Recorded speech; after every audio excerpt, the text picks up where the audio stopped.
I just want to take a quick moment out of the episode to personally invite you to join me at the next Recover Your Soul free Zoom support group. We meet the first Monday of every month from 6 to 7 p.m. Mountain Time. We talk about something in the Recover Your Soul process. I answer questions, and then we break into small groups for connection. You can register on the website, recoveryoursoul.net. And if you've registered in the past, be on the lookout in your promotions folder for that reminder email with the link. I hope you'll join us.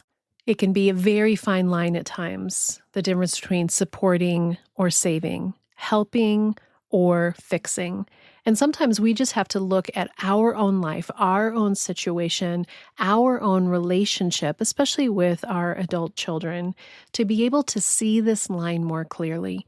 And often we've been doing the helping and enabling because it's hard for us to feel the discomfort of watching somebody else go through something hard. Of course, we love them. Today, we're going to talk about it through the Recover Your Soul process and how to empower ourselves with loving detachment and still be present with them in a way that is healthier and more clear to their soul's journey. Enjoy the episode.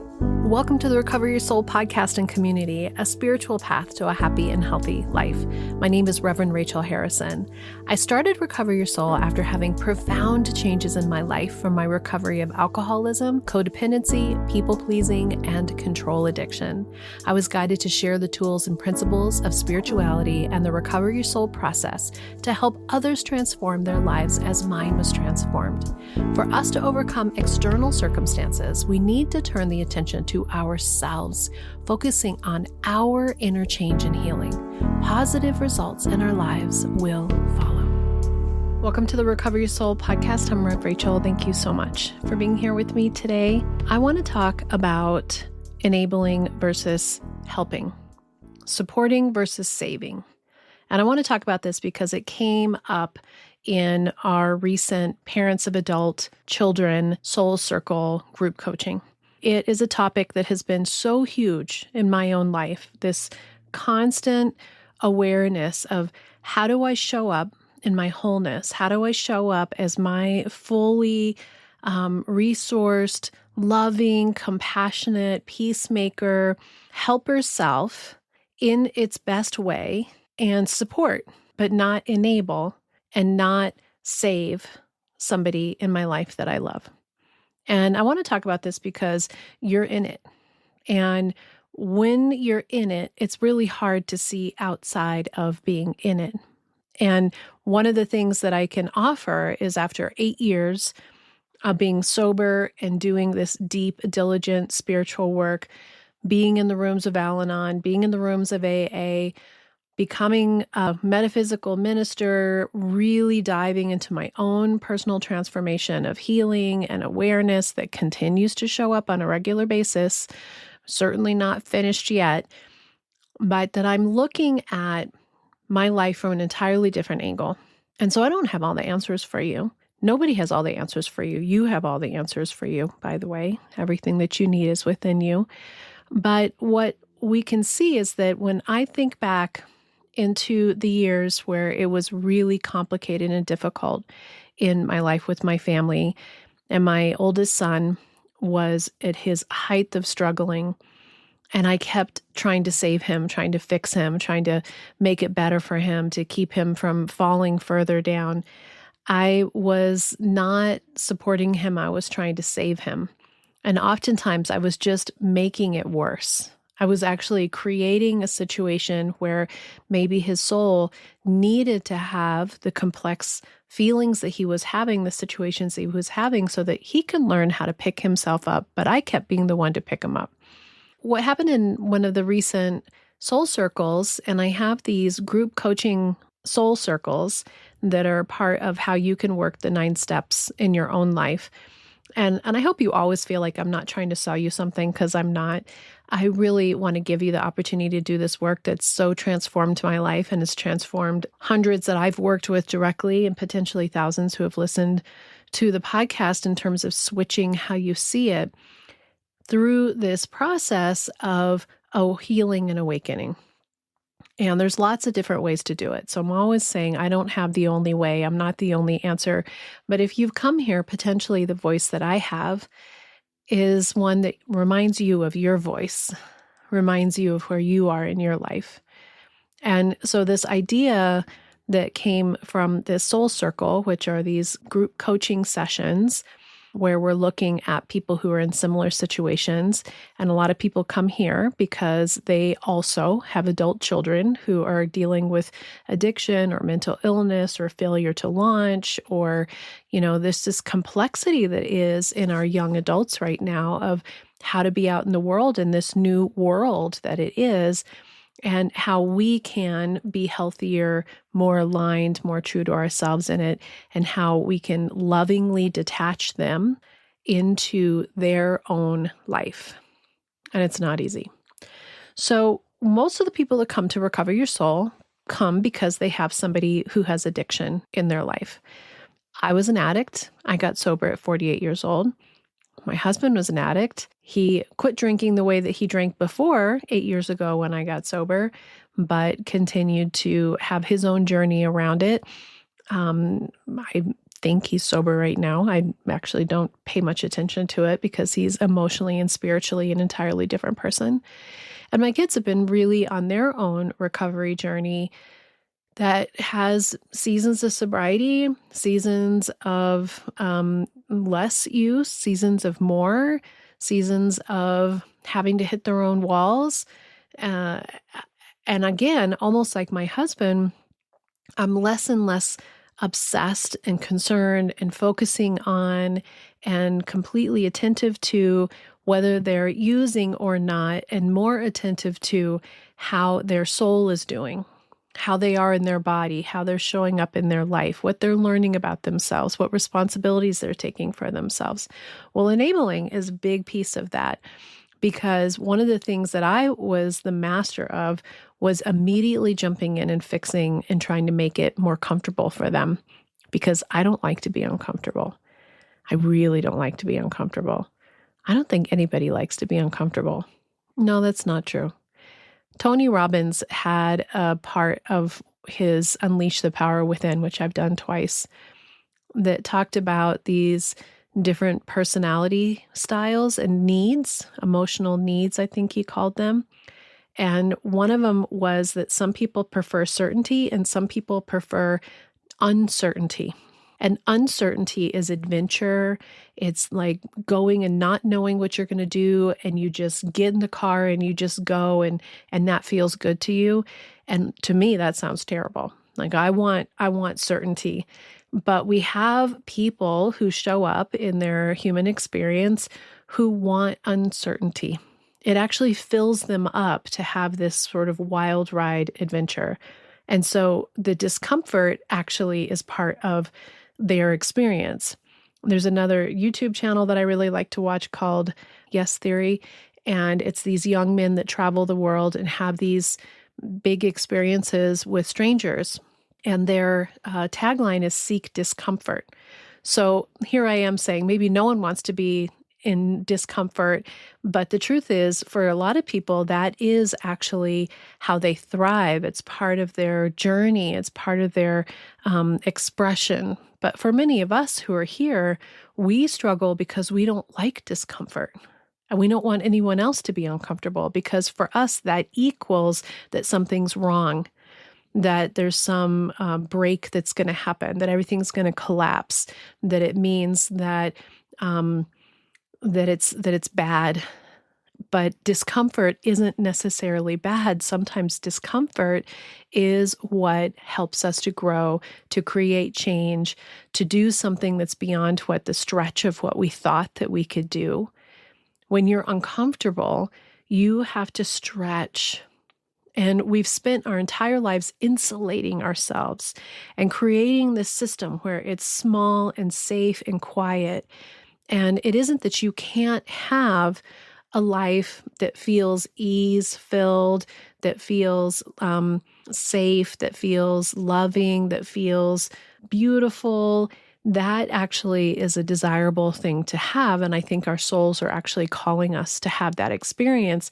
But for some people, that experience for them is someone who's climbing the rock face of some wild, face of stone.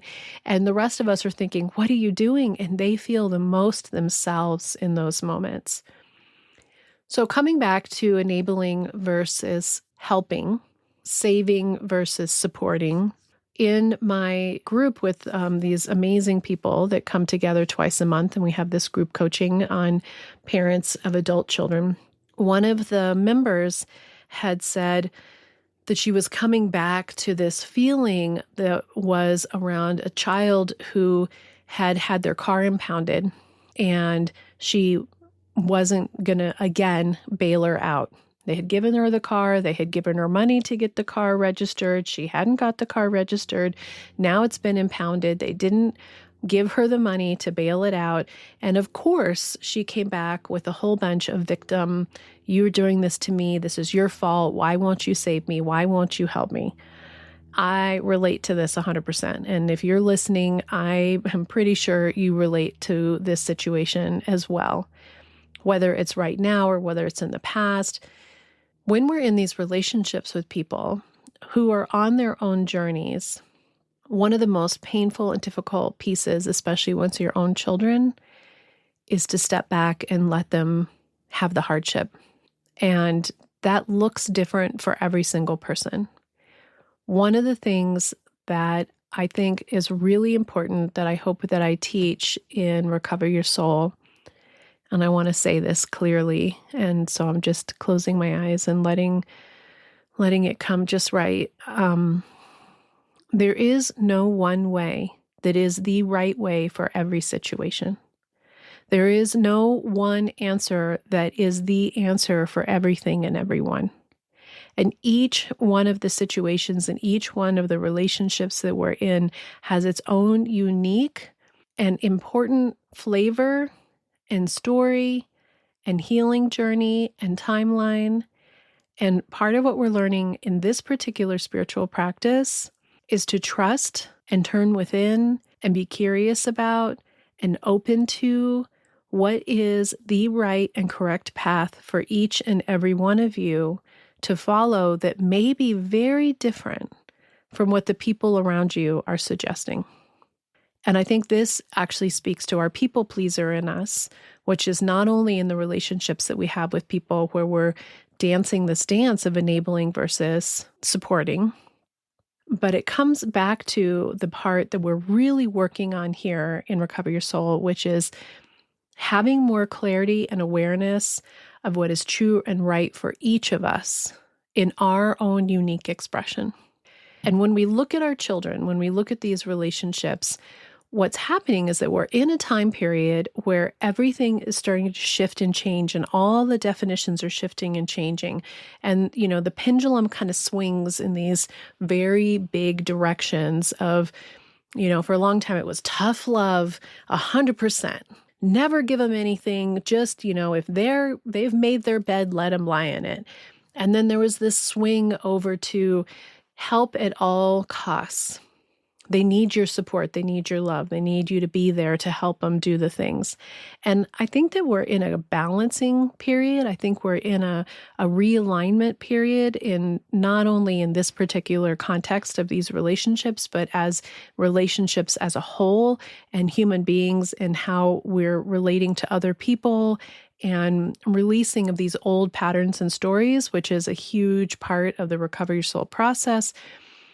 But it's also about us really having clarity that each situation isn't the same as anyone else's situation, and yet it's all the same. If you have a child who's been struggling for their whole lives, and most of us who have a kid who is in addiction or really in a place where they're having right now intense situations, I would say for the most part, and again, this might not be true totally, but that if you look back, they've had a struggle of some sort for a long, long, long time. So if we give ourselves grace, what you recognize is that this isn't something that showed up just one day. This has been a slow and steady walk that you've had with this soul. And what I love about Recover Your Soul is we're actually talking about souls. We're not talking about psychology. We're not talking about mindset. We're not talking about sort of these categories that you can put people in, because that is our attempt to make things be clean, to have consistency, to have certainty. This child is a clique, and that's how you treat them. This child has this, that's how you treat them. On a soul journey, what we're saying is that each soul comes into form and has this wild ride of being human, which is very dense, very complicated. And I just want to put in there that what part of what's happened in Recover Your Soul is, as I've changed and as my spiritual journey has gotten bigger and I have more understanding of what comes in for me, I recognize it's very different than what I used to talk about and how I used to talk about it in the seasons before. So one of the things I want to remind you of is there are 500 episodes that you can go back and search topics, start at the beginning, be in places where I didn't have some of these awarenesses or concepts that I have now, because we all learn in this steady awakening process. And they're, again, just like how I'm talking about each relationship is totally different. Each one of us is totally different in how we absorb information, how we expand, what we're healing, what we're learning, what lights us up versus what somebody else is lit up by. These concepts are not that there's one way. And again, it's not only one way in the people that we work with and have in our lives, but one way in how we have our experience fully. So if you go back and listen to early episodes, and again, I highly recommend, because it's a whole, you'll feel it in it. You'll feel it in me and what I'm talking about and how I'm in my own experiences and my relationships, because I've been doing this for a long time, since 2020. And back in 2020, it was not great. Things were completely not good in my life still. I mean, really hard in my marriage, really hard with my kids. There were situations that happened that were painful and difficult, and I was still trying to navigate how to be myself and how to have a voice and how to set boundaries and how to let go of codependent behaviors and how to let my kids fail. And here I am 6 years later, and we have an entirely different family system. It's unbelievable to see how much has changed in that time. Not that everybody's perfect, because that is certainly not the case either. But this saving versus supporting has gotten clearer and clearer and clearer to me in my relationship with my children. So back to the soul circle, where we had this beautiful conversation with these parents. Right now, the soul circle is all women, but it's open to men too. And we're talking about how, as moms, just to watch your child who you want to get their car out of impound. You want to. And if you know my story, I recently did get my son's car out of impound. And it was a big decision for me. He also let his car go out of registration and got enough tickets that it went into impound. I could have let him have that experience. What came back to me was that this was not about anybody else's decision about what is the right or wrong thing. But I needed to look at my son's life, where he was. I'm always saying I will only help them to the level in which they are helping themselves. And if they are not helping themselves, or they're leaning to me or looking at me as if I am the bank account that's going to save them, I'm not going to save them. And that can be a very fine, sticky line. There's no doubt. In that particular situation, I made that decision because it was the decision that was right for my heart, that felt right to me. And partially because he has a family and he's working and he's, doing side hustle jobs, and they're just trying to catch up. And there was just no way that he was going to be able to get that car out. And what happened in my situation is I had been giving the kids what I call residuals for talking about them on the podcast. And so when I gave him the money, I said, I'm not giving you this money. This is not a handout from me. This is a prepayment for any residuals that you make for Recover Your Soul based on what we've been giving you. And so I'm giving you years worth of residuals. And so now there's no more money from me. That's done. That door has closed. He has not asked for any money since then. He has not said, oh, Mom, I know you said, but I am not able to do this, or I still need your help. Does that mean that I haven't thrown them some money every once in a while because I can and I want to, and they have a new baby and, I want to be helpful? No, I have, because that's the generosity that I want to have that's different than saving them. And it's partially because they haven't asked for anything.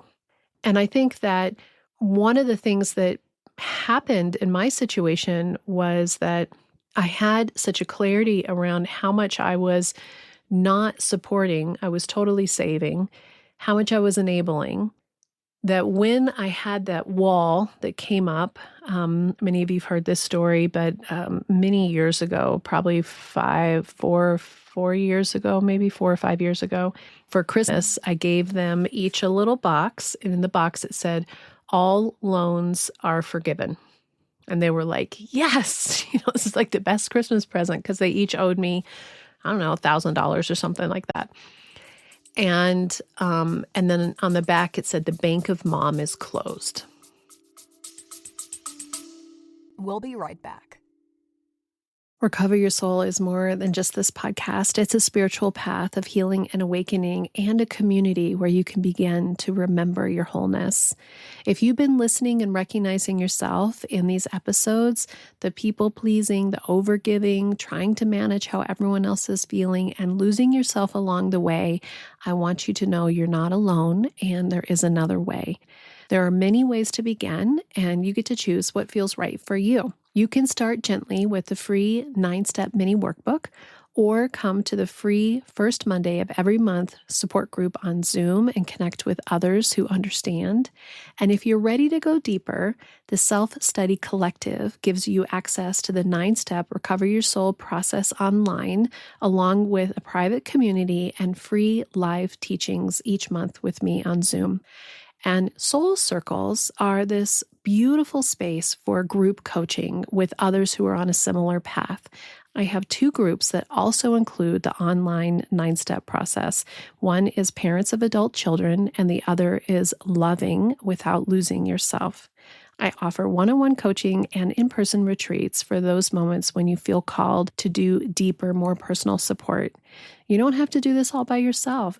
We are just doing this one step at a time, staying present in our heart and learning how to let go of what we have no control of, which is everything else around us, and coming back to our whole, awakened, authentic selves.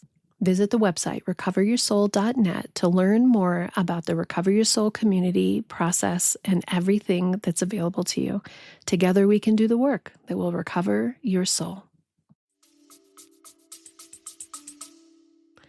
And that was a hard decision to make, because what I didn't want was to have them know that if they need support, of course we are here to support them. But again, only to the level in which they can support themselves.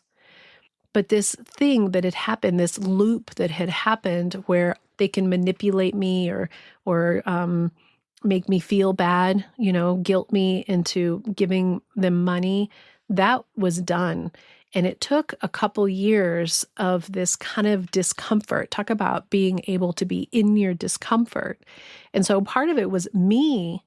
A big part of it, all of it, was me being able to sit in what felt uncomfortable. So this is what came out of the Soul Circle that I loved so much, because what I love about the Soul Circles is I'm doing group coaching, but there's so much wisdom that comes from being in a group of people who are in the same boat as you, the same learning situation that you're in, and the wisdom that comes within them. And one of the women said that she had read something in a book that said, when we enable, we disable them. We disable them from being able to resource themselves, to be in their own discomfort, and to be able to make decisions for themselves if they so choose. If they so choose. And I think this is the part in Recover Your Soul that I hope, this has been my journey. I can't choose for them. I can't make them want to be happy. I can't make them want to be well. I can't make them want to have a life that doesn't have some of this suffering and discomfort. But the more that I've had in this year's theme in Recover Your Soul's podcast is acceptance as a path to peace. When we're not accepting the situation as it is, it means that we in our minds have determined that this isn't okay. And almost all the time, what we are saying is it isn't okay because it doesn't feel good to me. It makes me uncomfortable. And one of the women so beautifully said that she could see so clearly that most of the decisions that she had done that were an enabling, saving, unhealthy behavior were a compulsive need to fix so that she would have an immediate okay, it's going to be all right. And most of us are looking for some magic, I always say magic fairy dust or a magic wand that we're going to sprinkle on the situation. We're going to say, this is it. This is going to be the thing that makes it all better from here on out. Well, when we start really leaning into reality, that's not possible because every single day is a new day. Life is a wild ride. It's going to be full of challenges and complications. It's sticky. We're human beings with a lot to work on. And so these children, particularly children who we have been dealing with since they were young, and maybe their souls came in with some heaviness, some karma, or some, college level, PhD level soul learning experiences to have, and watching them have trouble with friends or trouble in school or not having self-esteem or having a highly sensitive nature, we haven't understood because we just want to fit them into the norm. We just want them to be in the herd with all the others. Well, we're in a time now where that doesn't exist anymore. And as a matter of fact, we're being encouraged on a larger level all the time to break out of that limited rigidness that's around safety. And you know what that safety is? It's fear. Fear of being different, fear of being rejected, fear of not following the norms. But what if we're moving into an entirely different way of being that has acceptance for everything that is, especially when it's outside of the norms? And most people who are in addiction, before it becomes the physical addiction that completely hijacks and takes over, the first level of addiction is an attempt to heal a broken heart, or to have fun, or to be comfortable in their skin, or to dampen the feelings that you don't know what to do with. And isn't that understandable? Don't we all do that in some way? And aren't we doing that sometimes by enabling and trying to make them feel better? We're trying to do something to make them feel better. So coming back all the way around to this woman in the group who opted to not help her daughter to get it out of impound. She had a knowing within her that whether she'd gotten it out of impound or not, it would have had the same result in the end based on where her daughter is in her own journey in her own life. And that it was essential and important that she released and allowed her to have whatever that experience was, as painful and difficult as it is, including not having contact with this person, with her child, which is incredibly painful and difficult.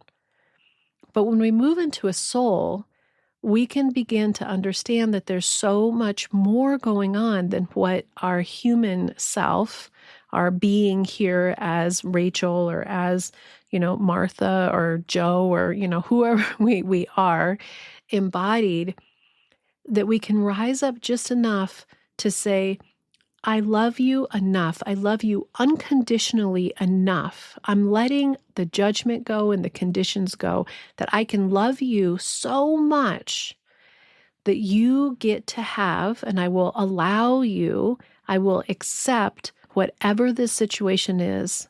And that when people come and they're ready for support, instead of saving, you're there for them. That you can let go of all of the resentments and all of the judgments and all of the past and be present for somebody when they show up and they say, I'm ready. And that may not mean rehab. It may not being sober. It may not mean all those things, right? Because sobriety is the beautiful top of the iceberg. It is helpful, but it is not 100% necessary for a deep awakening within. And that's what we're really wanting to support people, is to remember their own wholeness, to be comfortable in their own skin. And it doesn't always happen, right? So we do this work and we work so hard on our own healing journey, and understanding that just because your neighbor did this with their kids doesn't mean that you're going to do that, because you're going to think to yourself, what is right for my situation with my child that is aligned with me? And even if that means over helping at times when someone else is rolling their eyes and saying, I can't believe that you're helping them with that. If at that moment, that's what feels absolutely within your soul, what is going to make you the most true to your soul, not easing the discomfort, right? That you can sit in the discomfort, but in your soul, you're like, this is actually what feels right to me. That's your journey. That's your choice. So it isn't a situation where we can say, if they're doing this, you do that. And if they're doing this, you do that. And this is what tough love looks like. This is what this love looks like. You're in a unique relationship with every single person in your life. And unlike marriages or even siblings or friends, there's something about kids that's different. But we're switching from an old paradigm, which was that you lose yourself, you give yourself away at every cost for a child, which I think used to be the paradigm. We're switching to seeing our children as whole, seeing them as light, seeing their souls as here having an experience, and that we were put together on purpose to help each one of these soul experiences to learn and grow and have the most potential of exploration, of expansion, of healing, everything that ever came before. We cannot move forward into who we are becoming if we continue to drag the wounds and the belief systems from the past with us. And that means also the people in our lives that we continue to drag along all of their stuff too. So saving versus supporting sometimes is a very wobbly, wishy-washy line, and sometimes it's clear. But you know within you, when you begin to clear yourself, when you do your own work, when you connect to your higher power, when you have more understanding with yourself about what is true and right for you, that is not about saving yourself from discomfort, but being able to be in complicated, hard, challenging situations from an awakened state that can make a clear decision from an awareness, from an awakened being. And what that is for you is what it is for you. And so it's about trusting that part of you that knows. When I look at my life and I look at how far we've come as a family and how my kids are so self-reliant right now, and they're struggling their asses off financially because it's expensive in California. One kid makes way more money than the other one, but it almost doesn't matter because they have just as much struggle. They're entitled to that struggle and they're figuring it out. And I think that I want to be as supportive as I can, but I also want to give them the knowledge that they have what it takes to make the decisions in their life to create the life that they choose. And in that, I'm getting more and more clarity about choosing the life that is aligned with me. And sometimes those things run side by side, and sometimes they're totally different. And when I'm talking to them and I'm in relationship with them, it's a very different relationship than what it was that I'm the mom. I know all the answers. I have everything to give to you. Listen to me. I know it. No, I'm 56 years old. I'm still figuring it out for me. And I'm also figuring out how to be in relationship with them as adult men, as their own sovereign selves, so that they pick up their own life. And that may mean that they have to eat, cheese sandwiches. Bodhi recently was like, there was a couple months where he was eating soup, and just heating it up, or, having very minimal amounts of food because he had to figure out how to make it through. Well, that gave him a strength and an understanding and an appreciation for what he has. And hearing him say those things, the first thing you want to do is deliver some groceries. And, I didn't do it. That's what felt right to me in that moment. For you, that may be a different choice.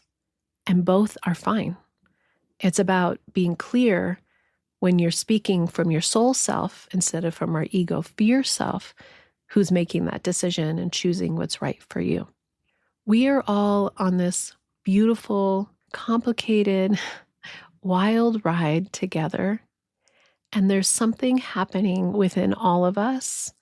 And if you're here, it's because you're ready to do this incredible, brave, courageous work of letting go of old patterns, old systems, and stepping into a spiritual path of your own decision, your own making that feels right to you, and letting go of what no longer serves you and becoming more aligned into your authentic whole self. That's the whole purpose of Recover Your Soul. Until next time, namaste. If something that you just heard resonated with you, I want you to know there's a whole community waiting for you. The Recover Your Soul process is a spiritual path to a happy and healthy life, and there's many ways to walk it together.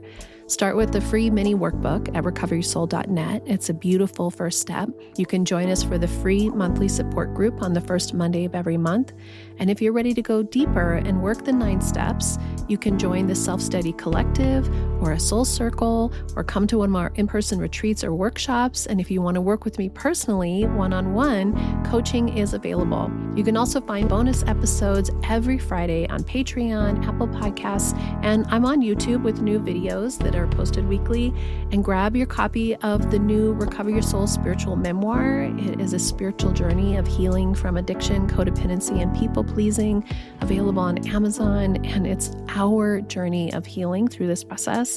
You can follow me on Instagram, Facebook, TikTok, and all of it is Recover Your Soul. Just remember, you're not alone in this. Together we can do the work that will recover your soul. The Recover Your Soul podcast and its content is for educational purposes only and is not allied or representative of any organizations or religions. It's based on the opinions and experience of Reverend Rachel Harrison. Recover Your Soul claims no responsibility to any persons or entity for any liability, loss, damage, or cause alleged to be caused directly or indirectly as a result of its use. Applications or interpretations of the information represented herein. Take what you need and leave the rest.